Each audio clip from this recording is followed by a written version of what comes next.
Hey everybody, we're here with the Van Show talking to my friend Patrice Sarath. Can you say hi, Patrice? Hi everybody. Hey, how you doing? Good. Glad to be here. Well, we're happy to have you. Thanks. Now, we do want to know a little bit about you. You're going to have to do some work. Is that all right? Okay. I know. Yeah, I can do it. So tell us a little, where are you from? I am from Connecticut. Connecticut. One of those states way up north.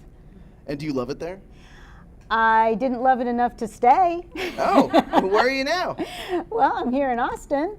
Oh. And I'm really glad to be here. But Yeah? I came to Austin so I could go to the University of Texas. How long, you've been in Austin quite a while? Yeah, I came in 1988, and so that was a good 30 years ago. Very cool. Yeah. And you loved it enough to stay? Oh, definitely Austin. Yeah. Well, you know, I hear that a lot from people that moved from the north down here. Yes, that they get here and they go, wow, there wasn't a winter. That's right. Sign me up. That's right. That's it. Now, Patrice, you're an author. Yes. When did you start writing? I think I was 5 years old. Didn't really know how to write very well, but I do remember scribbling on small pieces of paper and then telling my older brothers and sisters what the story was, and it was usually about monsters or something we had been watching on television. Ooh, so you had like the creature from the Black Lagoon. Yeah, the creature feature thing in the afternoon. Yeah. Very cool. Yeah. So you were really into monster stories at a young age. Absolutely. Yeah. Very cool. And then at what point did you go, you know what? I think I might be able to make some money doing this. I might be able to get something published. You know, I started doing that. I'd always worked. I always thought that I wasn't good enough to be a writer, and then got fired from my job, which is great because I all of a sudden had a lot of time. So I thought, well, I might as well work on writing. And it took me about 6 years from that point to sell my very first short story. I sold it for $5. And I was so proud of myself for that $5 sale. I mean, I spent the $5, but I still thought that was the best thing ever. And I was hooked. Yeah, well, I mean, at that point, you are a professional writer. Absolutely. You were paid for it. Absolutely. And so from that $5, you decided, I'm gonna keep going. I'm gonna keep doing this. Absolutely. Yep. And you get a lot of rejection. Rejection is part of the business. So you know, somebody telling you no can't hurt you. You can listen if they give you some advice. But you don't have to worry if they say no. Just it doesn't mean anything. It just means no, and then you just keep going on. Yeah, it just means that particular person wasn't interested. It does not mean that the whole of the industry is uninterested. Exactly. My first book is about a girl who rides her horse through the woods and gets lost and goes into another fantasy world where a lot of crazy and wild things happen. And it's also a kind of a murder mystery, missing persons mystery, and it's all about horses, and there's a great big epic battle that happens in it, and it all happens over the course of about 6 months, and then it all takes place in another world. And so now you've brought another book with you today. Yes, this is the Sisters Mederos, and this is the first book in my new series, The Tales of Port St. Fray. This book is about two sisters who grew up in a very wealthy family, but they have lost all of their money because the evil guild has defrauded the family and taken all their money from them. And so the two sisters, Vivienne and Tessara, have to get revenge on their enemies and restore the family's fortunes. The Sisters Medeiros is out now. Fog Season comes out next year, and I've outlined the third book in the series, and there should be at least 4 books, maybe even more. Wow. There are a lot of stories to tell. That's exciting. So you've built a whole intricate world here. Yeah, that was part of the fun. Port St. Fray is kind of based on Bath, England, and San Francisco. And so before you started the first book, did you spend a lot of time like kind of mapping out the world and like the different characters and all that stuff, or did you just jump right in with the writing? With the world building, some people do. They map out the world and they come up with all of the things they want to happen in the world. I'm more about, I start with characters first and I build the world around them. This isn't to say that one way is better than the other.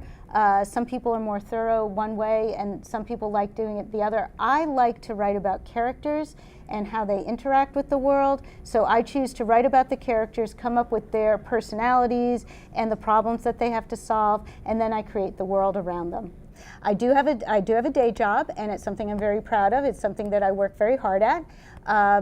and this is something that we should talk about or not. I mean, because I can. Please. Yeah. Okay. I can talk about. Okay. So, I am what's called an executive recruiter. I hire people for an accounting firm, and I love my job because it gets me out into the world.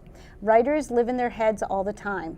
Writers kind of live sort of, you're sort of a solitary person. If you have a day job as a writer, it gets you out and interacting with people, and this is important if you want to be a writer, because you have to understand people and you have to know what makes them tick and what they want, and how to interact with them. So I do like having a day job.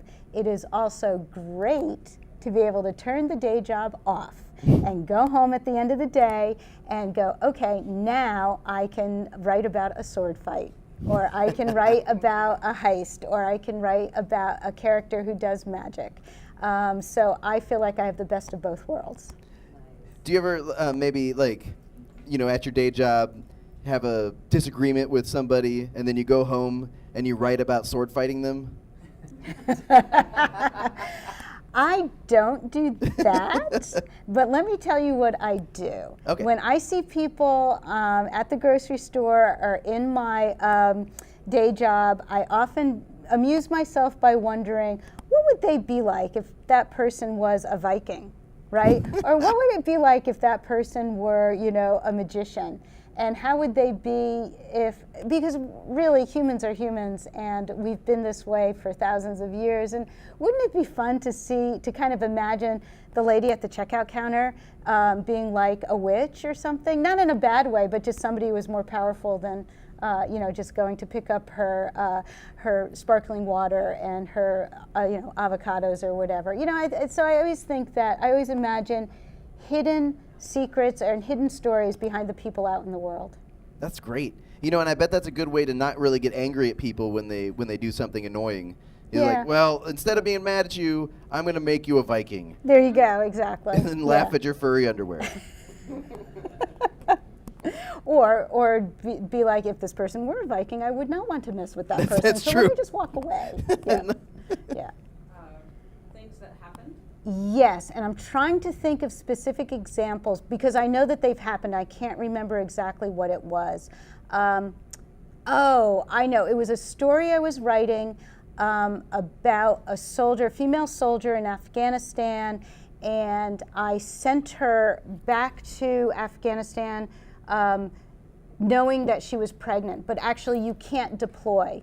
They actually, the Army, the military will actually make sure that you take a pregnancy test. Female soldiers cannot deploy while pregnant.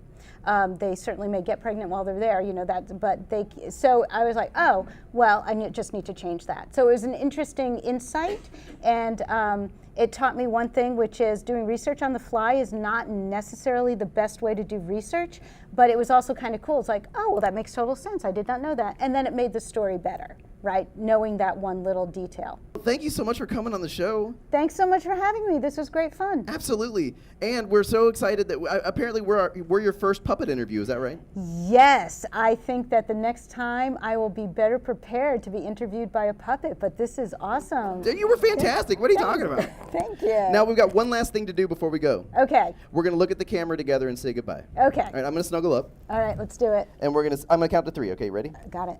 1, 2, 3. Goodbye. Goodbye.